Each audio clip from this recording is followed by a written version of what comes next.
All right. So we're going to be, excuse me, looking at the announced 10% discount. So if you pre-order this, there's a 10% discount available for this. There is no pre-order bonuses, but let's check this out. Now over here on the Xbox store, you can clearly see here. Now this is all in Australian prices, right? So obviously it will be reflective on whatever region that you're in, right? But the 10% discount still applies regardless of where you are. I don't know why I'm losing my voice.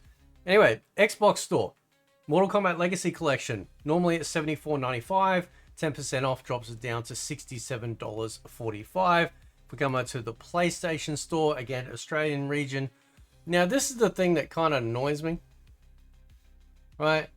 This is one of the reasons why I really advocate for PC gaming and also advocate for the fighting game community to support PC gaming because of stuff like this, right? You've got to pay PlayStation Plus to get the extra 10%. Now, let me just double check something. I want to make 100% sure.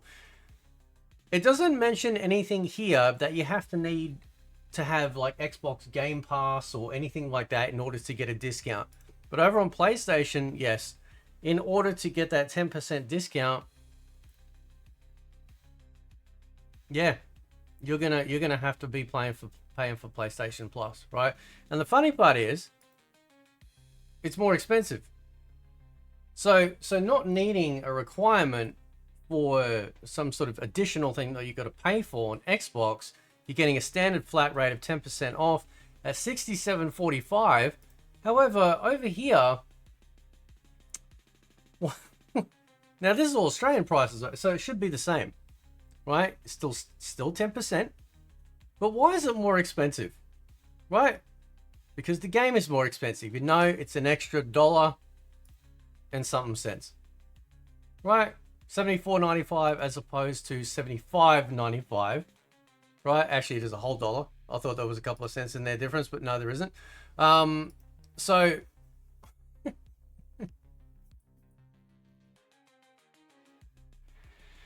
anyway, the moral of the story is shop on PC. Right now, I have done some digging. There is currently, at the moment, no CD key websites offering, at least the main ones that I go to. Like CD Keys, which has now been rebranded to Loaded, Instant Gaming. Instant Gaming have a placeholder, but they don't have any ability to pre-order or pre-purchase with no prices either. Nothing on Humble Bundle, nothing on Green Man Gaming. So they're the big ones that I generally go to, at least for, you know, for the main big kahuna ones. Now, the biggest deep dish discount, the Triple D, right? She got Triple Ds. You want to see these, right? I just made a rhyme. I'm a partner, didn't know it, right? Triple Ds, you want to see these. Deep dish discount. Mortal Kombat Legacy Collection, right? It's cheaper in general at $73.50. 10% dropping down to $66.15. Doesn't require you to pay any sort of fee to play this game online, right? You buy the game on Steam, you download it on Steam, and off you go, right? And just recently, I haven't really sort of talked about this much. I did get one of these, right? Steam Deck. I've been wanting one for a really, really long time. So that way, when I occasionally visit folk and I take it with me, I can actually play some multiplayer games, or if people come to visit, then, you know, and we're playing some stuff, they can jump on that if we don't have a computer spare. Outside of Grand Blue, Mortal Kombat Legacy Collection will be probably the only other fighting game that I'll actually have installed on the Steam Deck, right? And again, with PC gaming, I don't need to pay to access the rest of my game online, right? This is the thing that. So back in the day, just to give a little bit of a history lesson here, right? Back in the day, when I first started YouTube, I was big into the PlayStation versus Xbox, you know, console war thing. I was a PlayStation guy, and then obviously you had the Xbox guys, right? And PlayStation, as far as I'm concerned, used to be a lot better back then. They took a lot more risks with IP. We got some incredible games, some legendary games, right? and this was because they were based in Japan as their headquarters, and then as soon as they moved to America, everything just became over the shoulder, third person light RPG slash shooter slash, right? And it just became fucking boring and dull. And I just like checked out of consoles in general. I know my daughter wants to switch to at some point, and that's fine. Like, you know, she can have one. But as far as me personally, I have no interest whatsoever in consoles. I just have no interest at all. Don't give a shit, right? So when I think back to those days, and I was arguing about, you know, why I chose PlayStation 3 over Xbox 360, one of the key arguments was that we didn't have to pay online fees to access the rest of our game, right? And I still feel that way today. Okay, so this is one of the things, and I'm not talking about something like World of Warcraft or Final Fantasy 14, where it was built from the ground up from the beginning to be like that, right? PlayStation never used to have it until PlayStation 4, and they snuck that shit in when the whole thing exploded with Xbox One and stuff like that, right? And that kind of really soured me on the Sony brand, because they just kind of expected people to pay it. And over here on PC gaming platform, we don't pay for shit, right? In terms of like online fee. If I buy a game, I can access that whole game. Okay? It's as simple as that, right? And that was one of my key arguments. So when we look at the 10% discounts that we can see, right? And obviously we pay more in Australia, that's a given. But to have to pay for PS Plus just to get the discount, is that really getting a discount if you got to pay? You know, I see a lot of people go, "Oh, I get my free games on PS Plus." Really? You think they're free? What happens when you stop paying for PS Plus? Do you keep those games? No, you don't, right? Unless they have changed the way that they do things. No, as soon as you stop paying for PS Plus, if it was a completely free game, you lose access to it, right? Now, if you've bought a game and you got it cheaper because of PlayStation Plus, obviously you keep it because you've actually handed over real world dollars. But essentially you're renting these games, right? And when people ever say, it's free, no, it's not free.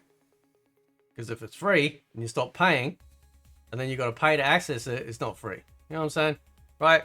So this is why I'm a big advocate for PC gaming, and especially in the fighting game community, really advocating for, you know, us making sure that we get, you know, like the, you know, PC games, like especially fighting games, just, you know, slowly building up over time and becoming bigger and bigger and bigger, right? In terms of community size and whatnot, because you don't have to pay to access the online stuff, right? That's a big deal to me. But anyway, let me know below, right, if you were happy with the Triple D. Do you think it should have been more? Do you think they should have had pre-order bonuses? And what platform you're going to be getting it on, right? Because we know it's not coming with crossplay on launch, you know, and that's kind of annoying, because for a fighting game, I think you've got to have that, and to expect people to buy the game on multiple platforms in this day and age is a touch much, right? You know, like crossplay, especially for a fighting game, should be just absolute standard, like day one, right? So we'll see what happens. How long after that, you know, I mean, they could be working on it right now. So maybe a week or two after it, they'll go, yep, here you go. Here's your crossplay, right? But a week or two could be a killing field. You know, like it could be like, nah, people check out, you know, or there's not enough people playing online. And because it is an old collection, right? And outside of things like Fightcade and Arcadesia, then, you know, you want to make sure that people want to buy this and stick with it, you know, if they're a classic fan and want to be able to play these games online. Personally, like obviously I'm only buying the Steam version. I'm very much looking forward to like what's going to happen with I actually just had an idea for a competition. Well, not a competition as such, but like a possible giveaways maybe every week. Because like I think because obviously, like, yeah, I think I'll be doing that with Steam. I might actually do that. Maybe not every week, maybe every 2 weeks. I don't know, because I mean, I don't own a boatload when it comes to like YouTube, you know. So, and I don't know if I can get any keys to be given away either for competition. But if I can work it out, I wouldn't mind running a comp every 2 weeks and then that being a giveaway for a Steam copy, you know, and we just choose a game, you know, and people like, you know, play with that, you know, and you know, we figure out the particulars with that. But yeah, this is, so I really hope that there is a strong, good community here. It's going up against things like Firecade and Arcadesia. It's going to be interesting to see if we pull any people over from that over onto like essentially an official version, to see where we sit with that. I don't like we'll just, it's just a wait and see. It's literally just over a month. We'll see how that pans out. But I really hope that it does very well, really well. I know they just announced that Marvelous Capcom Collection, I believe it was, hit 1 million units sold. So that's really positive. It means that there's a hunger there for not only these classic fighting games, but also having them there to possibly go online. If this, because it's setting a different precedent to them, right? This one, you know, they've got the big documentaries, brand new interviews, but also home versions. We're actually going to be having home versions outside of the handheld. These are all going to be able to be played online. So this is going to be very, it's setting itself differently and setting itself apart from the other ones. But it'll be very interesting to see like how it, you know, how it holds up and whatnot with community, because I'll be having a lot of fun with it. To be honest, like some of the few games I'll be loading up initially will be like MK1 and 2 on the Mega Drive. Like, I know those games like the back of my hand. I'm not saying I'm great at them. I'm just, I just know them like the back of my hand, right? And then of course, obviously the big kahuna one for me, which is MK Trilogy. I'll still mention always that I hope that one day we get MK Gold, that we do get some N64 emulation in there for the boys and girls out there that grew up on the N64 Mortal Kombat games. But I guess, you know, I guess it depends. If this does really well, then, you know, hopefully, you know, all our dreams will be answered in time. So, but anyway, guys, I'll leave it there. Let me know what you think. Catch you next time.